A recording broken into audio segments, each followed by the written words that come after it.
Merci. Pour le groupe La France Insoumise, Michel Larive.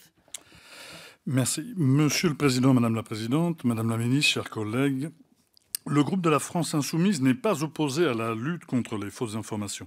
Seulement, nous considérons que la méthode de la majorité n'est pas la bonne. Nous proposons une autre méthode donc, pour lutter contre ces fausses nouvelles. Nous préconisons d'utiliser d'abord l'arsenal législatif existant. Nous préconisons de donner des droits nouveaux aux journalistes en fortifiant le secret de leurs sources. Nous voulons faire participer les citoyens en créant un conseil de déontologie du journalisme qui serait composé de représentants des usagers, des médias et de représentants des journalistes, y compris précaires et pigistes. Et je suis ravi à ce propos que le président Studer l'évoque ici. Cette mesure est en vigueur en Belgique. Tous les citoyens belges peuvent saisir cet organisme en cas de manquement à la déontologie dans un reportage, une émission ou un article. Le média responsable est alors obligé de publier un rectificatif. Nous considérons que la lutte contre les fausses informations serait plus efficace avec une transparence accrue du côté de ceux qui possèdent les médias. Je rappelle qu'ils jouent un rôle majeur dans la vie démocratique de notre pays. Ils ont le pouvoir de façonner le débat public. Ce pouvoir peut donner lieu à des abus.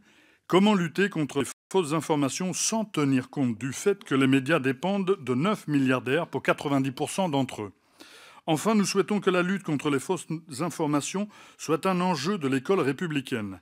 L'éducation et le discernement restent les meilleures clés pour fermer la porte aux fake news. Cette proposition de loi ne permet pas de lutter contre ces fake news. Elle ne sera rien d'autre qu'un outil de censure. Tout d'abord, les pouvoirs du CSA seront accrus. Ils pourront empêcher de suspendre ou mettre fin à une diffusion de services de télévision contrôlés par un État étranger en période électorale ou n'importe quand si cette interdiction répond à une nécessité d'ordre public. Ils seront également en mesure de prononcer la suspension d'un média en période électorale et préélectorale. C'est en se basant sur le contenu que le CSA pourra analyser et prendre sa décision. Il va donc devoir se livrer à une analyse subjective des contenus éditoriaux. Ensuite, un seul magistrat pourra juger qu'un contenu est faux. Cette décision devra être rendue sous 48 heures, ce qui nous semble particulièrement rapide pour juger de la véracité ou non d'une information. Il est prévu une compétence exclusive du tribunal de grande instance de Paris, ce qui exclut tout appel. Ce texte est en rupture totale avec la liberté de la presse telle qu'elle a été construite depuis les Lumières et la Révolution française, puis dans la loi de 1881. Vous vous apprêtez à mettre à mal la liberté de communiquer et de s'informer, la protection du secret des sources, la liberté d'expression et d'opinion. La France Insoumise ne votera donc pas cette proposition de loi pour 3 raisons. D'abord, pour les aspects censeurs du texte que je viens de développer.